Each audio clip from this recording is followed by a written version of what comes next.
ये एक श्रापित बैग है और अगर कोई भी इसे खोलने की कोशिश करता है तो वो जिंदा नहीं रहता। तभी हम कुछ लोगों को देखते हैं जिन्हें आज पूरा दिन क्लास में बिताने की सजा दी गई है। वो सभी लोग आपस में बात कर रहे थे। अचानक से उनके पीछे पड़ा एक बैग हिलने लगता है। जैसे ही एक लड़का उस बैग को खोलकर देखता है, उसे बैग के अंदर एक मॉन्स्टर नजर आता है। अब वो लड़का सभी को उस मॉन्स्टर के बारे में बताने की कोशिश करता है, लेकिन कोई भी उस पर विश्वास नहीं करता, क्योंकि जब वो लोग इस बैग को खोलकर देखते हैं तो उसमें कुछ नहीं था। जिसके बाद वो लोग इस बैग को उठाकर बाहर फेंक देते हैं। तभी एक लड़का टॉयलेट का बहाना बनाकर कमरे से बाहर आ जाता है और उस बैग को उठाकर अपने साथ ले जाता है। अब वो अपने सभी दोस्तों को डराने के लिए एक प्लान बनाने लगता है। अचानक से उसके पीछे रखे बैग में कोई हलचल शुरू हो जाती है और देखते ही देखते उसमें से एक हाथ बाहर आ जाता है, लेकिन वो लड़का बिल्कुल भी इस पर ध्यान नहीं देता। थोड़ी देर बाद एक डरावना सा सफेद रंग का आदमी उस बैग से बाहर आ जाता है और धीरे से उस लड़के के पास आकर उसे मार देता है। स्कूल के टीचर उस लड़के को ढूंढने की काफी कोशिश करते हैं, लेकिन वो कहीं नहीं मिलता। टीचर को लगता है कि वो लड़का अपनी सजा छोड़कर भाग गया है और वो गुस्से में अपनी क्लास की तरफ आने लगते हैं। तभी रास्ते में उन्हें वही बैग नजर आता है। वो बिना कुछ सोचे उस बैग को उठाकर क्लास में वापस ले जाते हैं और वहाँ बैठे सभी लोगों को उस बैग के साथ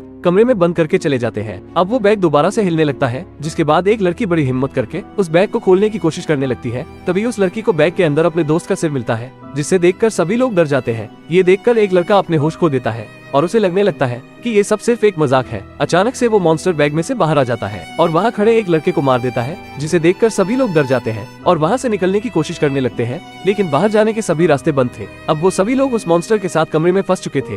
दूसरी तरफ उनका टीचर फोन पर बात कर रहा था, इसलिए वो उन लोगों पर ध्यान नहीं देता। तभी क्लास के अंदर वो मॉन्स्टर एक लड़की की तरफ आने लगता है। इससे पहले कि वो उसे मार पाता, लड़की का दोस्त उसे पकड़कर अपने साथ ले जाता है और वो सभी लोग एक अलमारी के अंदर घुसकर दरवाजे को बंद कर लेते हैं। अब उन्हें यहाँ पर फंसे हुए काफी समय बीत चुका था और जब वो लोग दरवाजे को खोलकर देखते हैं तो वो मॉन्स्टर वहीं पर बैठा उनका इंतजार कर रहा था। वो सभी लोग यहाँ से बचने का कोई रास्ता खोजने लगते हैं। तभी उन सभी को एक आइडिया आता है कि अगर उस बैग को ही नष्ट कर दिया जाए तो शायद उसके साथ ही वो मॉन्स्टर भी खत्म हो जाएगा। इसके बाद एक लड़की उस मॉन्स्टर का ध्यान भटकाने की कोशिश करने लगती है और दूसरी तरफ उसके दोस्त बैग को उठा लेते हैं, लेकिन इससे पहले कि वो उस बैग को नष्ट कर पाते, वो मॉन्स्टर वहाँ पर पहुँच जाता है। तभी वो लड़का उस बैग को अलमारी में फेंक कर मॉन्स्टर को उसी के अंदर बंद कर देता है। इसका फायदा उठाकर बाकी के लोग स्कूल का अलार्म बजा देते हैं, जिसकी आवाज सुनकर उनका टीचर क्लास का दरवाजा खोलने की बजाय गलती से लॉकडाउन का बटन दबा देता है, जिसके बाद वो मॉन्स्टर अलमारी से बाहर आकर सभी को खत्म कर देता है। अगर आपको वीडियो पसंद आई हो तो चैनल को सब्सक्राइब एंड लाइक करना ना भूले। Thank you.